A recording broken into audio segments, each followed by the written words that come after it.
Bismillahirrahmanirrahim. Assalamualaikum warahmatullahi wabarakatuh. Bersyukur kepada Allah Subhanahu wa taala dengan mengucap alhamdulillahirabbil alamin. Selawat dan salam kepada baginda Rasulullah Muhammad sallallahu alaihi wasallam dengan mengucap Allahumma shalli ala sayyidina Muhammadin wa ala ali sayyidina Muhammad. Sobat Quran yang dimuliakan Allah Subhanahu wa taala, bagaimana sih cara mempertahankan hafalan Al-Qur'an yang sudah dihafalkan supaya semua kualitasnya baik? Maka jawabannya adalah murojaah sesuai porsinya. Nah, bagaimana porsi murojaah yang baik dan benar? Di sini ada 3 kategori hafalan. Hafalan baru, hafalan menengah, dan hafalan lama. Nah, ketiga hafalan ini akan bisa dimurojaah secara baik kalau kita memanagenya, mengaturnya secara benar dari awal kita menghafal. Kita mulai dari hafalan baru dulu. Termasuk hafalan baru itu adalah hafalan hari ini sampai 1 minggu ke belakang. Itu adalah hafalan baru. Kalau kita murojaah secara istiqomah, tentu hafalan baru ini adalah hafalan yang paling sedikit jumlah pengulangannya. Karena dia memang masih baru dihafalkan. Beda dengan hafalan yang sudah lama. Tentu pengulangan murojaahnya lebih banyak karena dia sudah usianya sudah lama kita hafalkan. Nah, karena hafalan baru ini logikanya adalah hafalan yang paling sedikit durasi murojaahnya atau intensitas murojaahnya, maka hafalan baru harus dimurojaah lebih banyak daripada hafalan menengah dan hafalan yang sudah lama. Ya, hafalan baru harus dimurojaah lebih sering, lebih banyak supaya durasi murojaahnya itu sama dengan hafalan menengah dan hafalan lama nanti. Dan hafalan baru adalah hafalan yang masih berada di short term memory atau memori jangka pendek. Bagaimana supaya kita bisa mendorongnya masuk ke long term memory atau memori jangka panjang? Ya, caranya harus dengan dimurojaah sesering mungkin.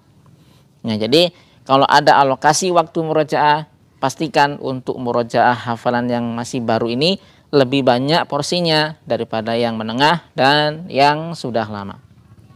Paham ya? Kemudian yang kedua adalah hafalan yang menengah. Hafalan menengah itu adalah hafalan 1 minggu ke belakang sampai dengan 1 bulan. Itu saya sebut hafalan menengah. Hafalan menengah ini jumlah pengulangan murojaahnya lebih banyak daripada hafalan baru dan masih lebih sedikit daripada hafalan lama. Ya, karena usianya menengah nih. Maka kalau dibuat tangga jenjang itu, yang paling banyak dimurojaah adalah hafalan baru, yang berikutnya adalah hafalan menengah. Jadi porsi murojaah hafalan menengah ini lebih sedikit daripada jumlah pengulangan hafalan baru dan lebih banyak dari murojaah hafalan lama. Nah, hafalan menengah ini kan dia sudah masuk ke long term memory tapi belum lengket di sana. Maka kita harus terus pertahankan supaya tambah lengket dengan cara memurojaahnya lebih sering daripada hafalan yang sudah lama. Jadi seperti itu. Nah, kemudian yang ketiga adalah hafalan yang sudah lama. Hafalan yang sudah lama itu yang sudah kita hafalkan 1 bulan ke belakang sampai hafalan kita yang paling terakhir, yang paling pertama. Ya. Nah, hafalan lama ini kalau pola murojaahnya seperti yang saya jelaskan pada poin pertama dan kedua itu, pada poin hafalan baru dan hafalan menengah, tentu hafalan lama ini sudah lengket ya, karena jumlah pengulangannya sudah yang paling banyak. Tapi Al-Qur'an itu harus terus diulang.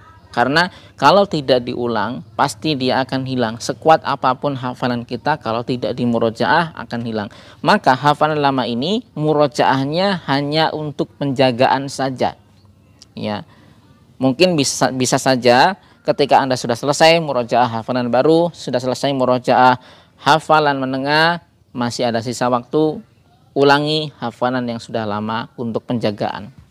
Kalau Imam Ahmad itu mengatakan paling lama ayat Al-Quran itu harus dimurojaah 1 bulan 1 kali. Itu untuk hafalan yang sudah sangat kuat, ya, sudah sangat kuat. Kalau yang belum kuat tentu harus dimurojaah sesering mungkin. Ya, jadi Imam Ahmad bin Hambal mengatakan seperti itu. Maka jaga hafalan lama itu, periksa kembali apakah ada yang menurun kualitasnya atau tidak. Nah, jadi jangan sampai hafalan lama ini tidak tersentuh sama sekali. Nah, itulah porsi-porsi murojaah. Jadi Anda bisa mengaturnya sendiri. Pada intinya hafalan baru harus sesering mungkin di murojaah, kemudian disusul dengan hafalan menengah, dan yang terakhir hafalan yang lama untuk penjagaan. Oke, mudah-mudahan ada manfaatnya. Kita akan sambung di kesempatan berbeda. Assalamualaikum warahmatullahi wabarakatuh.